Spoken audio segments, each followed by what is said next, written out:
Hey, Coastal Kids Volunteers, I'm so excited that we get to finally open up our space again.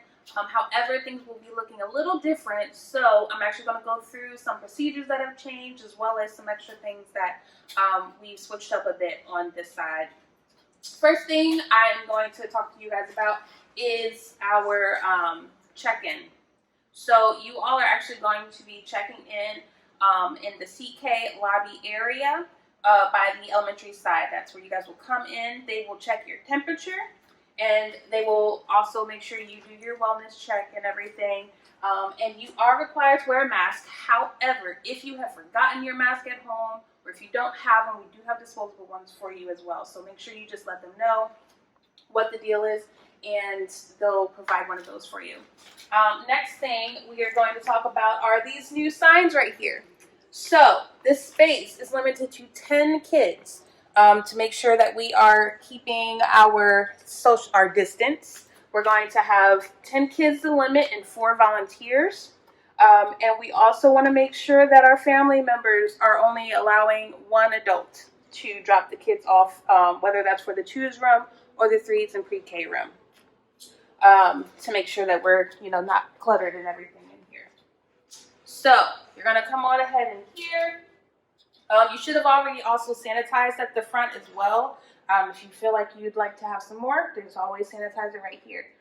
You are also going to make sure every time you re-enter the area that you sanitize your hands as well. If you went to the bathroom and you washed your hands, that's a little different. But make sure if you're walking out and handling anything, you come back, you sanitize. Check-in for the kids. Now we used to do it like this, and then we changed it, but now we're gonna actually go back to what we used to do, which is there's going to be a volunteer that is going to check in the kids. You'll write down their name, any concerns that the child might have, or that the parents might need for us to know about. That way, we're limiting how many people are touching pens and things like that. We want to make sure that the kids also get a squirt of hand sanitizer, as well as the adult while they're in here. Everyone's just going to sanitize whenever they come in, or as they come in. These yellow dots right here are just indicators of where the parents should go as they're checking in, as well as they are leaving out of our exit area. As you can see, very empty in here. This is to make sure that our kids have the proper distance that they need in here. Each dot is representative of 1 child. What's going to happen as the kids come in, there's just going to be a volunteer, or a few. We're going to bring them over onto this side. They get to pick 1 tub to bring back to their spots and just play with that. And they're actually going to have those for the whole service. These signs up there, clean and ready to use, that means that they are ready to be used. As you saw in the close-up, there's pictures of different types of toys and everything. So, if the child looks like they're not sure what they want to use, you can kind of help them along with that. Once they get their box, you need to have them come straight to a spot. That is their spot. They do not leave unless they are going to the bathroom. Over here is where you put the buckets once they are finished. You see that says used, needs to be cleaned.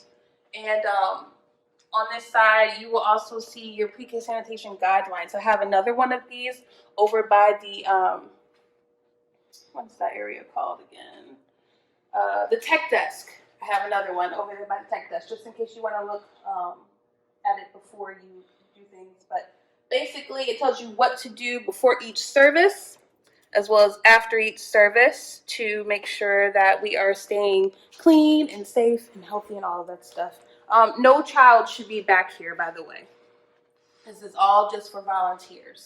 So when the child says, hey, I don't want to play with this anymore, or it's the end of the service, you take their box and you put it back there.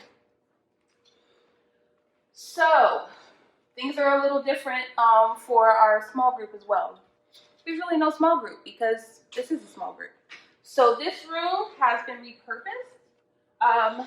We are going to have a cookie sheet with snacks as well as whatever craft they have going on for that day. And this is kind of like an example. So this is set up like that.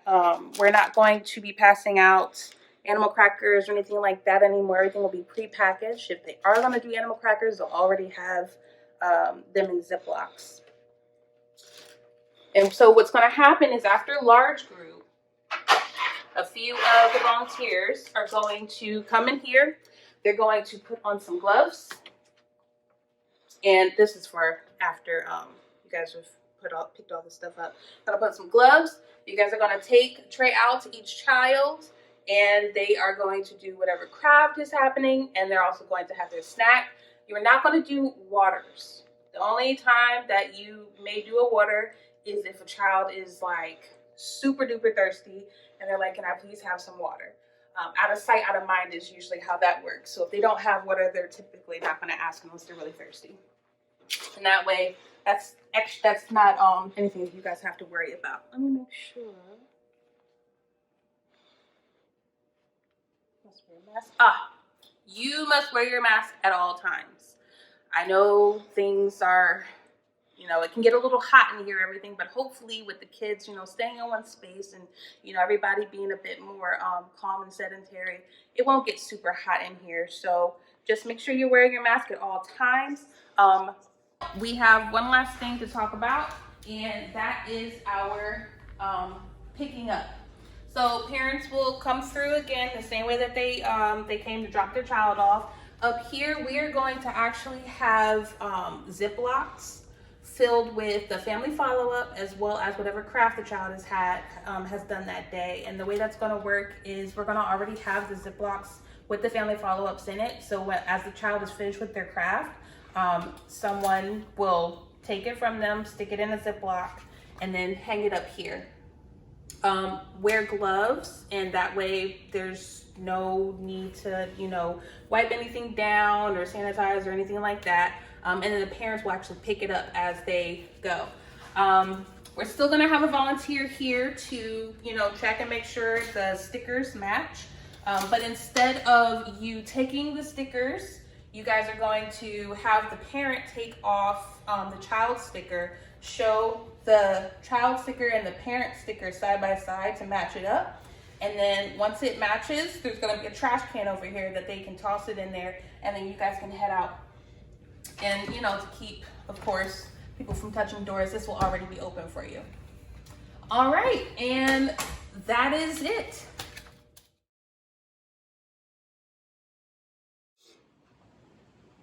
Okay, so some general information for just all across the board for all ages. We are going to talk about a few things. So first thing is we want to make sure that children have no personal items, aside from a few things that I'll show you in a second. So that would include toys from home or food and snacks. If they have any food and snacks, they're going to need to either finish it with their parent before they get dropped off, or the parent's just going to have to keep that with them.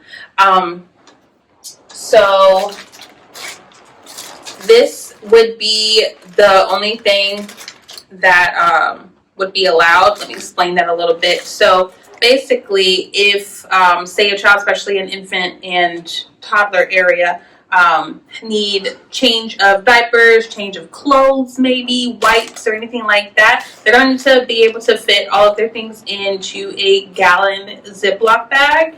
The only exception for food would of course be formula or drinks, if the parent has that for the child. We want to make sure that they have their name on everything, so when they are leaving, we're giving them their stuff as well.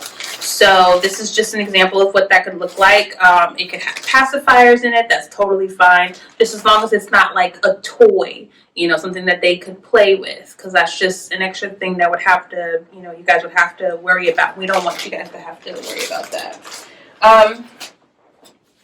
The next thing I wanted to talk about was wiping down things throughout the service. So when a child, especially in the younger ages, infant through twos, When a child is finished maybe sitting on something or playing with something, we want to make sure that we're immediately wiping it down with Lysol and then giving it the proper drying time. So that would be 4 minutes at least. So, if you set it aside for 4 minutes and then forget about it until maybe 10 minutes, that's fine. But as long as it's at least 4 minutes drying time, those germs have been disinfected and killed. The exception to that would be, say you guys feel like it's a little hectic in your room, or you're afraid you're going to forget, or you're not going to do it the right way. That's totally fine. So you can put the used toys in the to be cleaned bucket in case you guys feel like it's a little too much for you. That's totally fine. I just wanted to make sure you guys knew that. One thing that is super important, and this is just across the board because everybody at some point will have gloves on and need to take them off. I want to make sure that you're not just protecting the kids, but you're also protecting yourself and not, spreading things unnecessarily. So something like a diaper changing or helping a child in the bathroom, or even, doing whatever it is where you feel like you need to wear gloves, we want to make sure we're taking them off the right way. So I just wanted to show you guys, just in case, you're not really sure, and just making sure that you guys are being as safe as possible. So when you're taking your gloves off, the first one, you're going to want to pinch it like this between your two fingers. You're going to want to roll it off so that nothing on the outside is touching your fingers. And once you're finished taking this one off, you're going to keep this just like that. You're going to take 2 fingers underneath the glove on the other side, and you're going to roll that down. Now, the only thing that's showing is the parts from the inside. Once that's done, you can toss them in the dirty diaper trash that you guys use, the trash can that is in the bathroom, whatever. But that way, all those outside germs are now on the inside, so your hands are free. And also, we want to make sure that we are cleaning our personal bathrooms that are in our rooms. So that goes for our preschool area, our 2s and toddlers area. Whenever you are finished either helping a child use the restroom, and that includes them making sure they're washing their hands correctly. You want to make sure you wash your hands correctly. You want to also make sure that you are wiping down the sink area. Excuse me. And also wiping off the doorknob as well for the opening and closing part of that. Once you are finished doing all of that, you want to give that ample time to dry, and then, the next child, and so on and so forth. So the thing that we want to make sure that we are not doing is using other bathrooms outside of that area, except for emergencies. So in the pre-K room, if a child has an emergency where they need to use the bathroom right away, you feel free to use the family restroom out here in the hallway. But don't worry about wiping anything down, because we actually will have somebody periodically going through these outside bathrooms and wiping those down as well. And that's it. I know God made me, and I know